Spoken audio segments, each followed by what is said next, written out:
nung bata kami, may time na galit kami sa kanya. Ano yan eh? Ano ma? Fraternity ka, papakita ko ba yung pamalo mo nung araw? Pwede makita. Kami yung nagdaan Kuya sa ano Gus. eh. Alam mo yung batang literal na. Ah. Actually, ang tagal na nito. Oh. Sobrang tagal na nito. Ay, ganon? Tinago na. Ganyan talaga? Pero proud kami na nanggaling kami dito. Oh. Asan pa ba yung dalawa? Tatlong klase ito, mamimili ka. Nasaan yung isa? Ayun, Eh, siyempre. dalawa. Actually, siguro, ang mga kabataan ngayon, kasi may anak na rin ako, no?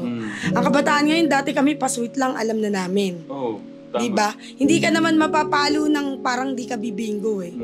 Pero ngayon ang kabataan, mapagalitan mo lang, nagdamdam. Tama. Ganon. Lumaki talaga kami sa ano, sa napapalo kami as in bugbog. Pero ano yun, Siyempre. thankful kami doon kasi eto kami ngayon. Kasi dati ako, since bata ako, nagwe-wedding na ako. 7 years old. Tumutulong na kami sa kanya kasi siya, all around siya. Yung tatay namin kasi gumagawa ng kuryente, hindi naman dati lagi eh. Tsaka magkano lang ang bayad.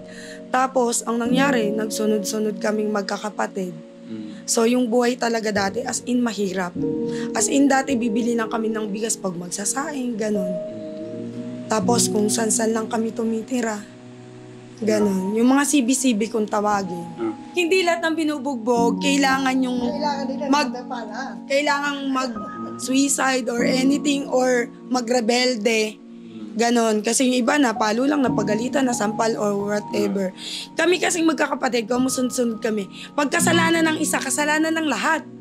Dapa kami. Talagang hilera yan. Kaya sa akin, habang nakikita ko yung umiiyak, lalo akong nag-iiyak. Yon. Kaya parang Huwag pa, huwag sila umiiyak. Hindi ako pwede. o, tumatawa kami habang pinapalo kami. Parang ang gandang sabihin eh, no? Para sa mga kabataan dyan, di lahat ng napapalo dapat magdadamdam sa nanay. Di ba? Dapat yun yung maging way na, pag nagkamali or may ginawa akong di maganda. Parang sa, dati kasi noon, pag napapalo ka, ibig sabihin, mahal ka ng magulang mo eh. Di ba? Ngayon, pag napagalitan ng bata, Sa isip nila, hindi na sila parang mahal.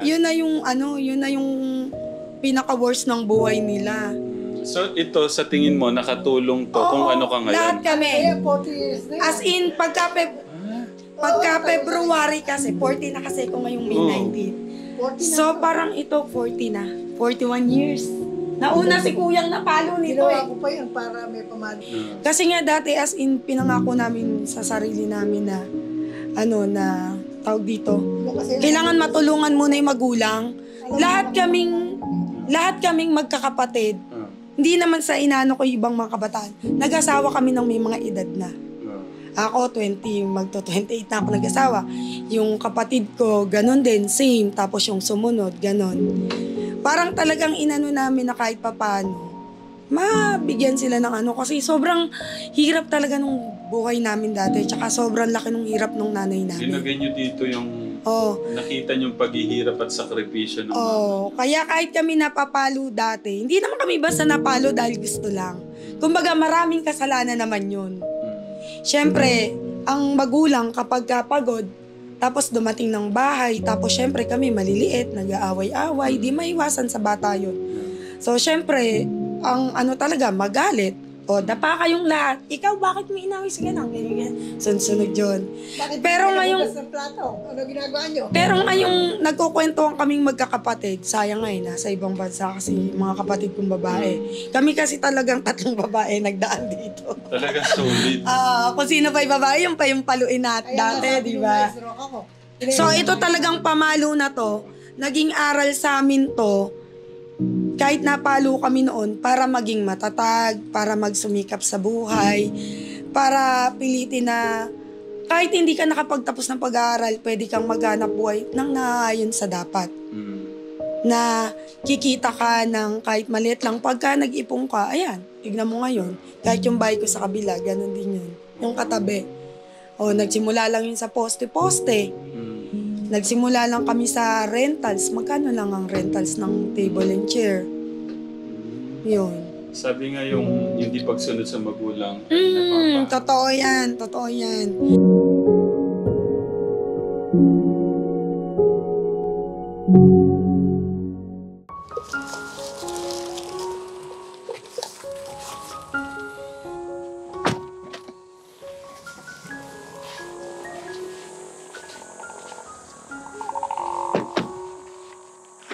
Magandang umaga po.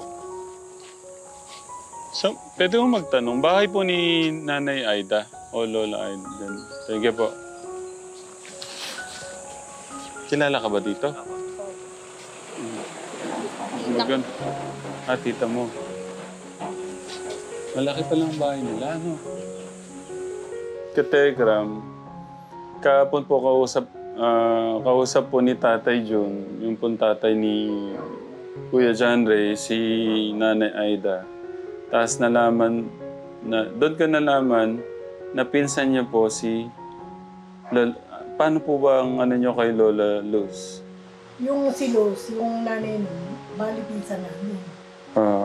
Kamag-anak namin sa father side. Pero hindi siya ganun kalapit. Kaya nung narinig kong may pure, si Kuya Pure, yung mga may sakit, pinatatawag si Kuya Pure. Patay na rin yun. Nangamatay na rin kamag-anak nila sa Santa Ines. Matagal lang patay si Kuya Pure, sa kaya asawa nun. Eh, yung nanay kasi ni Luz, si Irene pangalan niya. Ano yun, parang nasiraan din ng bait. Iniwan niya ata ng asawa. Siya naman ang anak. Alam mo siya kapatid. Sige, kuya. Nakita ko yun na ano niya yun, na ano yun sa kamyas eh. Namumulot ng kalakal. Hindi siya nakakakita, hindi ba? Nasubaybay yung una nun eh. Tapos ano ba, nagsama ho ba kayo nung kabataan? Hindi, napupunta lang kami sa kanila. Sa Santa Ines. Kasi may mga kamag-anak kami ron. Ang kilalang-kilala ron, yung lolo Nardin niya, si Tata Nardin. Kaya madalis kami ron. Baka kaya nagkasakit na gano'n, nahawa ron sa kinasama sa kamyas eh. Sa bahay niya na putik-putik na mabantot. Lakad ng lakad yun, nangangalakal tapos namamalimos. Kaya ako alam na gano'n. Kasi nung nagpa-check up ako sa doktor ko sa kamyas, nasa labas, nangihingi ng tulong. May kasama ako pinabigay. Bigay mo nga ako sa namamalimos. Pamangkin ko ka ako yun eh. Hindi ko may kinakaya sabihin kong gano'n eh. Sa akin naman mangyari yun eh, di ba ano? Anong magagawa ko kung talagang gano'n siya, di ba? Ayun. Nay Aida, kumusta po kayo ngayon? Hindi nga ako nakakabangan. Pwede pong malaman namin yung sakit niyo? Una to, lagi akong inaatake. Kasi ang trabaho ko dati, kusinera ako. Tapos yung lagi akong may atake. Then nagpa-check up ako, general check up. Tama-tama, pagkayari ng check up ko, inatake ko. Tinakbo ko sa PGH. Inalis yung bato ko, yung abdo. Ayun, mula nung alisin yun. Araw-araw halos may atake ko. Bawal na bawal mapagod. Siyempre, bilang nanay, hindi ka naman pwedeng hindi gumawa eh. Maliliit pa yung mga anak nun. Di habang paghalimbawa nasa bahay ako, pag gumising ako ng maga, minsan kasi ang gising ko 5:30. Magbababa na ako nun, magluluto na ako ng sinaing, tubig. Habang ako'y nagluluto, hawak ko'y basahan, lampaso na ako ng lampaso. Bawal mapagod ha. Hawak ko'y walis, iagaw ako ng agyo, ganun. Galit na galit pa ako sa mga gagambang maliliit. Ayun ang gumagawa ng agyo eh. Pinapatay ko yun. Iniisip ko pa nga, sabi ka ako nung pamangkin ng mister ko, nakita mo yung tidaan niya. Pagkaro pinaparusahan mo yung hayop, paparusa sa'yo na ni Lord. Napakakaya ka ako, ganun rin mangyari sa akin ha. Pinipisa ako eh.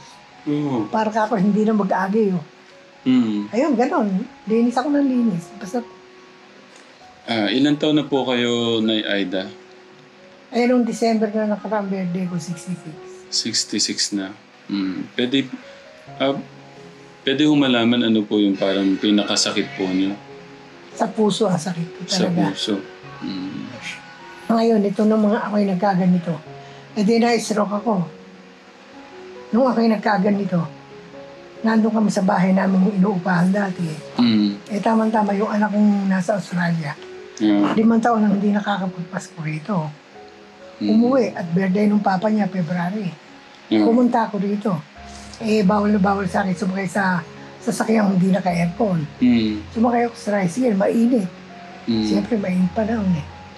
Ayun, pagdating ko dito, nung gabi na yun, inubo na ako. Hanggang sa tumagal eh, lumala. Bali ilang taon na ho kayong ganyan, Nay? Yung bedridden ko, may 1 taon. Sa November, 2 taon na. Pero yung pagka-stroke, 12 years na ako nung January. Gano'n ho kahirap yung ganyan yung Ay, sakit? napakahirap. Noon niya, nakakalakad-lakad ako eh. Ngayon eh, hindi na ako makabangon. Binabangon na lang nila ako. Kaya permis lang akong nakadiaper. Sino po yung nag-aalaga? Yung anak kong buso, tsaka yan. Merong nag-aalaga sa akin, yung nakatira din sa bahay din, maliit. Nakasumpong na may rayuma, hindi na. Kasakit po. Nirarayuma. Pinatira lang dyan ng tatay kasi yung lupa na to. Mana lang yung tatay sa namin. Kailan lang po kami dito. Umuupa lang kami dati. Tapos nakapagpupunit ko. Sino talaga yung nakabantay sa inyo? Si ate? Lahat mo kami halos. Ay, sila kaya hindi aalis yung pag wala akong kasama. Eh, Kasi may oras na. Sa barangay, kaya umalis. Pagka may oras na sumupong yung sakit ng tiyan ko. Kasi noon minsan sumupong yung sakit ng tiyan ko, parang mamamatay ako sa sakit. Eh magdodoorbell ako, yun. Kaya hindi alis yung pag wala akong kasama. Hindi yun aalis. Nakilala ko si Nanay Aida dahil doon sa kapatid po ni Ate Karen. So nakita ko po yung anak po nung kapatid niya, 22 years. So nag-usap Mabait po naman sila. pala yung bata yan. Oh, mabait to. Kabait yung bata. Tinatanong nga, kay pabibilanggo ka nga ba ni Ate Karen? Eh, kung ipabibilanggo kaya wala akong magagawa, tatanggapin ko Sabi po niya.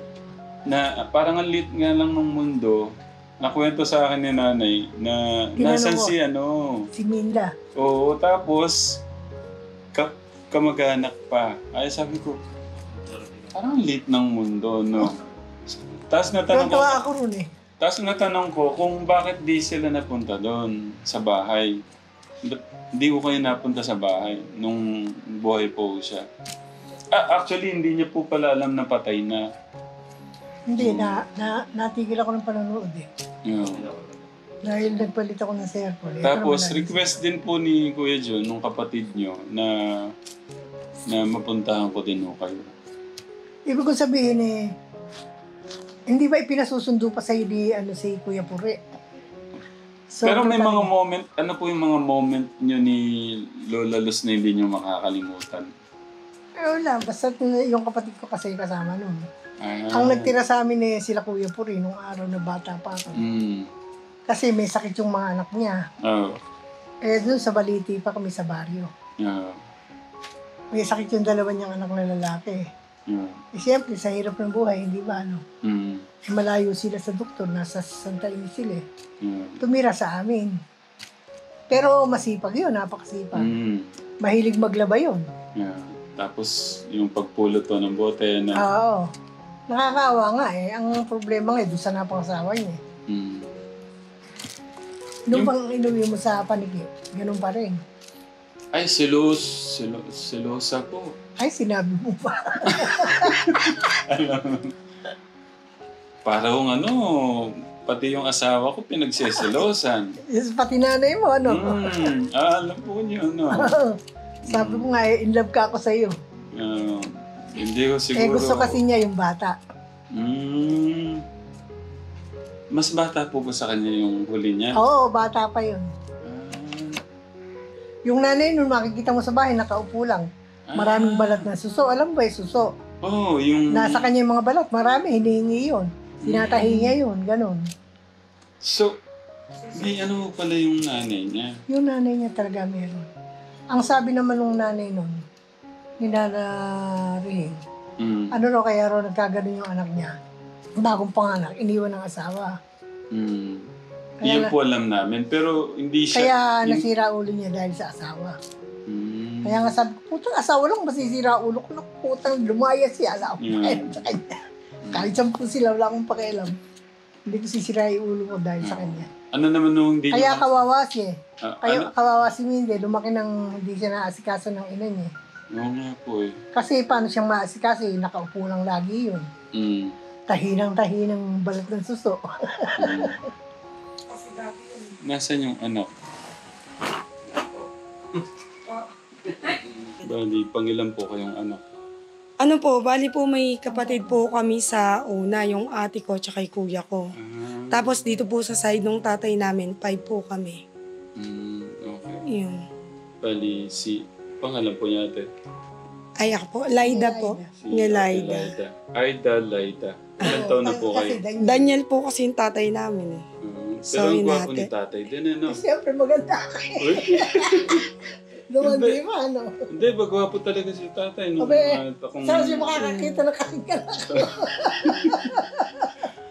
Kuya, ganyan si nanay, masiyahin. Opo, ano yan, masipag po nung araw yan. Talagang, ano po yan, di nagpapahinga. Kaya po siguro inatake na. Ano yung ano yung masasabi mo kay mama mo? Kumusta siya bilang inyong nanay?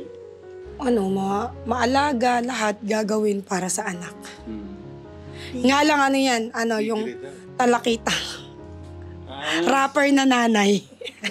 So, may ganun siyang So, itong pagkaganon niya nakakatulong ba? O minsan kasi sa mga ibang parang... Kasi nung maliliit yan. Siguro sa iban, siguro pag nung bata kami, may time na galit kami sa kanya. Ano yan eh? Ano ma? Fraternity ka. Papakita ko ba yung pamalo mo nung araw? Pwede makita. Kami yung nagdaan sa Kuya Gus. Alam mo yung batang literal na. Ah. Actually, ang tagal na nito. Oh. Sobrang tagal na nito. Ay, ganon? May Tinago na. ganyan talaga? Pero proud kami na nanggaling kami dito. Oh. Asan pa ba yung dalawa? Tatlong klase ito, mamimili ka. Nasaan yung isa? Eh, Ayun, siyempre. dalawa. Actually, siguro, ang mga kabataan ngayon, kasi may anak na rin ako, no? Ang kabataan ngayon, dati kami pa-sweet lang, alam na namin. Oh, tama. Diba? Hindi ka naman mapapalo ng parang di ka bibingo eh. Pero ngayon ang kabataan, mapagalitan mo lang, nagdamdam. Tama. Ganon. Kasi dati yung buhay namin, as in, wala talaga kami. Ako, 7 years old pa lang ako. Di ba titig lang po? Oo. Alam na. Titig lang. Yung tatay ko, kasi malaki yung kamay niya, hindi gumagamit ng pamalo yun. Kamay na po. Kamay Oo, lang. minsan naman. Pero napakadalang, as in. Pero yung nanay ko, syempre, Tuloy ko. sobrang Sobra sipag. ng weteng. Ah. Dumating ako galit na galit Sabi niya, puntahan mo nga yung mga anak mo. Sabi sa akin, ano sa kama nang nakasaksak sa sulo. And Bakit? Sabi ko gano'n. Pinalo ko, pinagtawanan ako eh. kami yung batang kaming magkakapatid. Paano hindi pagtatawanan eh, lamok mo na hindi kayang patayin yung palo. Lumaki talaga kami sa napapalo kami as in bugbog. Pero ano yun, Siyempre, thankful kami doon kasi eto kami ngayon. Kasi dati ako, since bata ako, nagwe-wedding na ako. 7 years old. Tumutulong na kami sa kanya kasi siya, all around siya. Yung tatay namin kasi gumagawa ng kuryente, hindi naman dati lagi eh. Tsaka magkano lang ang bayad. Tapos, ang nangyari, nagsunod-sunod kaming magkakapatid. So, yung buhay talaga dati, as in mahirap. As in dati, bibili lang kami ng bigas pag magsasaing, ganun. Tapos, kung san-san lang kami tumitira. Ganun. Yung mga CB-CB kung tawagin. Parang yung dating kila Tito John na bahay, ganun. Patekra. Sa mga kabataan dyan, tignan nyo. Ito yung patunay, ebidensya na Hindi lahat ng binubugbog, kailangan yung kailangan nila Mag- na pala. kailangang mag-suicide or anything or magrebelde. Ganon. Kasi yung iba na palo lang, napagalitan, nasampal or whatever. Kami kasing magkakapatid, kumusunod-sunod kami. Pagkasalanan ng isa, kasalanan ng lahat. Dapa kami. Talagang hilera yan. Kaya sa akin, habang nakikita ko yung umiiyak, lalo akong nag-iiyak. Yon. Kaya parang, Pa, wag sila umiiyak. Hindi ako pwede. tumatawa kami habang pinapalo kami. Parang ang gandang sabihin no? Para sa mga kabataan dyan, di lahat ng napapalo, dapat magdadamdam sa nanay. Diba? Dapat yun yung maging way na, pag nagkamali or may ginawa akong di maganda. Parang sa dati kasi noon, pag napapalo ka, ibig sabihin mahal ka ng magulang mo, di ba? Ngayon, pag napagalitan ng bata, sa isip nila, hindi parang na sila mahal. yun na yung pinaka-worst ng buhay nila.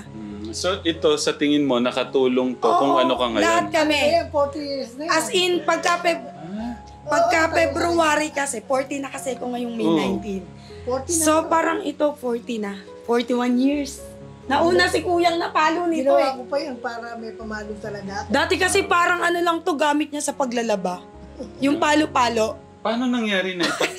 Ba't gamit niyo sa paglalaba tapos naisip niyong Pag nagagalit ako, wala akong pumalo. tinabi niyo na ho to? Para Tinabi niya. Ginawa ko na yun, oo. Kasi ngayon may mga asawa na kami 3 babae. Every February, umuwi silang lahat dito. Yeah. No? So pag, lagi naming napagkukwentuhan niya kung paano kami napalaki ng magulang namin. Kasi nagulat kami, eto na kami ngayon. Kahit ako, hindi naman ako nakapagtapos ng pag-aaral eh. Kasi katuwang ako dati sa paghahanap buhay. Tapos napag-aaral ako ni kuya na hinto, ganon. Sila talaga nagsumikap na makapag-aral. So, eto kailan lang to, lockdown lang to lahat. Sinuwerte lang yung kapatid ko tsaka yung asawa niyang na taga Mapanike na makapag-Australia. Tapos nag-ipon sila, tapos nagtulong-tulong, nabuo tong bahay. Kasi nga dati as in pinangako namin sa sarili namin na na tawag dito. Kailangan matulungan muna yung magulang. Lahat kaming magkakapatid. Hindi naman sa inano ko ibang mga kabataan. Nag-asawa kami ng may mga edad na. Ako 20, magto-28 na ako nag-asawa. Yung kapatid ko ganun din, same. Tapos yung sumunod, ganun. Parang talagang inano namin na kahit papaano mabigyan sila ng kasi sobrang hirap talaga nung buhay namin dati tsaka sobrang laki nung hirap nung nanay namin. Linagay nyo dito yung nakita nyo yung paghihirap at sakripisyo ng kaya kahit kami napapalo dati, hindi naman kami basta napalo dahil gusto lang. Kumbaga maraming kasalanan naman yun. Siyempre, ang magulang kapag kapagod, tapos dumating ng bahay, tapos siyempre kami maliliit, nag-aaway-away, di maiwasan sa bata yun. So siyempre, ang talaga, magalit. O, dapa kayong lahat. Ikaw, bakit may inaway sa ganang? Sunod yun. Pero ngayong... Ano ginagawa nyo? Pero ngayong nagkukwentuhan kaming magkakapatid, sayang nga nasa ibang bansa kasi mga kapatid kong babae. Kami kasi talagang 3 babae nagdaan dito. Talagang solid. Kung sino pa yung babae, yung pa yung paluin natin dati, di ba? Gagamitin natin kay mamay kasi makulit siya di ba? Pag stroke, di na yung mga sinasabi, iba-iba na. So, ito talagang pamalo na to. Naging aral sa amin to. Kahit napalo kami noon, para maging matatag, para magsumikap sa buhay, para pilitin na kahit hindi ka nakapagtapos ng pag-aaral, pwede kang maghanap buhay nang naayon sa dapat. Na kikita ka ng kahit maliit lang. Pagka nag-ipong ka, ayan, tignan mo ngayon. Kahit yung bahay ko sa kabila, ganun din yun. Yung katabi. Nagsimula lang yun sa poste-poste. Nagsimula lang kami sa rentals. Magkano lang ang rentals ng table and chair? Yun. Sabi nga yung hindi pagsunod sa magulang ay napapa. Totoo yan. Kami kasi, dumaan din naman kami sa kabataang naging manginginom nung araw. Pero limit. Kumbaga alam namin kung sino po nga yung mga babae. Alam namin kung saan yung tama na. Kumbaga, naranasan din namin magloko sa pag-aaral, mga ganon. Pero alam namin kung kailan, kasi tumatak sa isip namin na, ang sabi ng nanay namin pag pinapalo kami, para sa inyo yan, balang araw pasasalamatan niyo ako. Pero iyak-iyak kami, galit na galit kami sa kanya, syempre pasa, di ba? Actually, 3 to. Maloko yung bunso namin tinapon dati. So ito talagang kinip namin to. Tinago talaga namin to. Para kahit yung mga anak namin, sinasample namin, alam mo ba, mga anak, nung araw kami, tingin lang, ganyan-ganyan. Mami, nung araw yun. O diba? Nasasagot na nung mga bata yun. Mami, nung araw yun. Siyempre, iba na kaming mga bata ngayon. Pagka kayo hindi natutunan ng trabaho, ano sasabihin ng mga biyanan nyo? Kasi nung araw hindi tamad naturuan. Ganyan pong magpalaki magulang nyo, hindi kayo naturuan. Kaya mahigpit ako sa kanila. Tsaka masipag talaga siya dati. Lahat talaga. Nagpapaanak ng taon, nagpapaanak ng baboy. Lahat halos sa mga kakilala namin, siya yung kasama sa ospital. Kaya nanay namin, di naman namin kasama. Ako nga gumraduate, walang nanay. Nagbe-birthday, walang nanay. Ganun. Ang Pasko't bagong taon namin, sineselebrate namin alauna ng madaling araw. Kasi siya, lahat ng mga umuwi galing Manila, tinatawag siya maglinis ng kuko, mag-manicure, pedicure, magluto. So sinasamantala niya yung kasi tuwing holidays lang malakas ang kita. Kasi ang katiran ko, pag kumita ako, mabibili ko yung mga gusto nilang pagkain. Ayun, Pagka ganun. wala akong kita, Oo yan. Tapos kami yung tipong pagka Pasko't Bagong Taon, kung kailan mga 10 p.m., 9 p.m. na, nung pa lang kami bumibili ng pagkain. Okay na sa amin yung masaya na siya pag nakabili siyang peanut butter, hotdog. Okay na yun. Sa palengke naman, pag nagpunta ako, ultimong prutas, maraming nagbibigay. Kamo marami siyang Nilala ko na lahat. kaibigan. Kaya Kilala nga siya. yung manugang kong taga Maynila, bumili kami ng bisperas ng bagong taon. Sabi niya, Ma, wala naman tayong pera, ba't puno yung tricycle natin? Yeah. Oh, marami Marami nagbibigay. tumutulong sa amin.